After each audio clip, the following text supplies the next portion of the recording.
అందరికీ నమస్కారం. మొదటిసారి మా ఛానల్ని చూస్తున్నవారైతే సబ్స్క్రైబ్ చేసుకోండి. పక్కనే ఉన్న బెల్ ఐకాన్ను క్లిక్ చేయండి.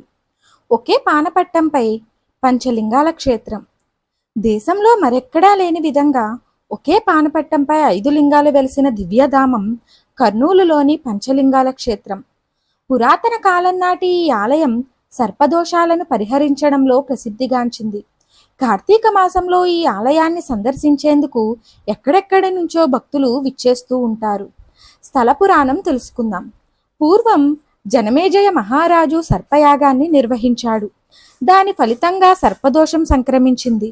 ఈ దోష నివారణ కోసం దేశం నలుమూలలా 1,000,000 లింగాలను ప్రతిష్ఠించాడు. ఆ 1,000,000 లింగాలలో చిట్ట చివర ప్రతిష్ఠించినదే ఈ పంచలింగాల క్షేత్రం. చిట్ట చివరిగా నిర్మించినది కదా అని జనమేజయ మహారాజు ఉదాసీనంగా ఏమీ ఊరుకోలేదు. అనేక మంది యోగులు మంత్రసిద్ధుల చేత శాస్త్రోక్తంగా పంచలింగాలను ప్రతిష్ఠించి సర్పదోషం నుండి విముక్తి పొందినట్టుగా గంగా పురాణం ప్రస్తావించింది. ఎందరో మహారాజుల పరిపాలన కాలంలో ఈ ఆలయంలో విశేష పూజా పునస్కారాలు జరిగాయి. ముఖ్యంగా శ్రీకృష్ణదేవరాయల కాలంలో ఈ ఆలయం విరూపాక్ష ముఖద్వారంగా వెలసిల్లింది. ఈ ఆలయాన్ని శ్రీకృష్ణదేవరాయలు దర్శించాడని ఆలయం ముందు ఉండే శిలాశాసనాల ద్వారా తెలుస్తుంది. ఈ శాసనాలలో విజయనగర సామ్రాజ్యానికి సంబంధించిన చిహ్నాలు నేటికీ కనిపిస్తాయి. రాయలసీమ కూడా ఈ ప్రాంతం నుండే ఆరంభమైనట్టు ఇక్కడ లభించే శిలాశాసనాల ద్వారా తెలియవస్తుంది. ఈ ఆలయంలో శ్రీకృష్ణదేవరాయల కాలంలో ప్రతిష్ఠించబడిన వీరభద్రుడు సకల కోరికలు తీర్చేటువంటి చాముండీమాతను కూడా దర్శించుకోవచ్చు. ఇంకా ఈ ఆలయం చుట్టూ అనేక శివాలయాలు వెలసాయి. కానీ కాలక్రమేణావి శిథిలావస్థకు చేరుకున్నాయి. గదాధరుడు అయినటువంటి గయానారాయణుడు కూడా ఈ ఆలయంలో మనం దర్శించుకోవచ్చు. పూర్వం ఈ క్షేత్రాన్ని దక్షిణ గయగా కూడా పిలిచేవారట. ఈ క్షేత్రాన్ని దర్శించిన భక్తులకు సర్పదోషం, నవగ్రహ దోషం, మృత్యుదోషం, కుజదోషం వంటి అనేక దోషాలు నివృత్తి అవుతాయని ఆలయ అర్చకులు రంగాచార్యులు తెలిపారు. ఆలయానికి తూర్పు ముఖంగా తుంగా నది ప్రవహిస్తుంది. ప్రస్తుతం ఈ ఆలయ నిర్వహణ బాధ్యతలను దేవాదాయ శాఖ చేపట్టింది.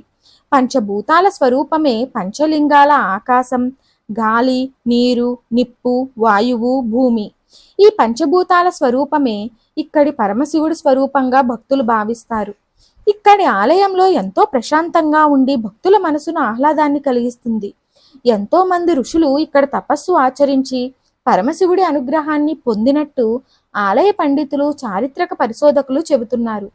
1000 సంవత్సరాల క్రితం మునులు జనసంచారం లేని నిర్మల ప్రదేశం కోసం వెదుగుతూ కొండపైకి చేరుకున్నారు.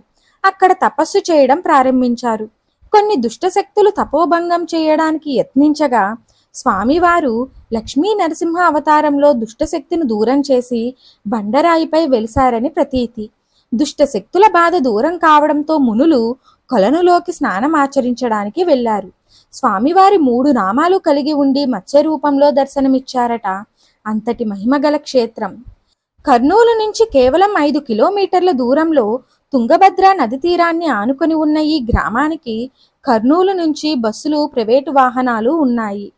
ఇక్కడ ఇతర దర్శనీయ స్థలాలు సమీపంలో కాలువబుగ్గ బుగ్గ రామలింగేశ్వర స్వామి క్షేత్రం ఉంది. ఇంకా కొండారెడ్డి బురుజు, కొమ్మ చెరువు ఆంజనేయ స్వామి గుడి, అలంపూర్ జోగులాంబ ఆలయం, బాలబ్రహ్మేశ్వర ఆలయాలు ఉన్నాయి. ఈ ఆలయ దర్శనం మీకు కూడా జరగాలని కోరుకుంటూ ఓం నమఃశివాయ. ఈ వీడియో చూసిన ప్రతి ఒక్కరూ కామెంట్ బాక్స్లో ఓం నమఃశివాయ అని టైప్ చేయండి. అలాగే మా ఛానల్కు కొత్తగా వచ్చిన వారైతే సబ్స్క్రైబ్ చేసుకోవడం మర్చిపోకండి. పక్కనే ఉన్న బెల్ ఐకాన్ను క్లిక్ చేయండి. అలాగే ఈ వీడియోను లైక్ చేయండి, షేర్ చేయండి, కామెంట్ రూపంలో మీ అభిప్రాయాన్ని తెలియచేయండి.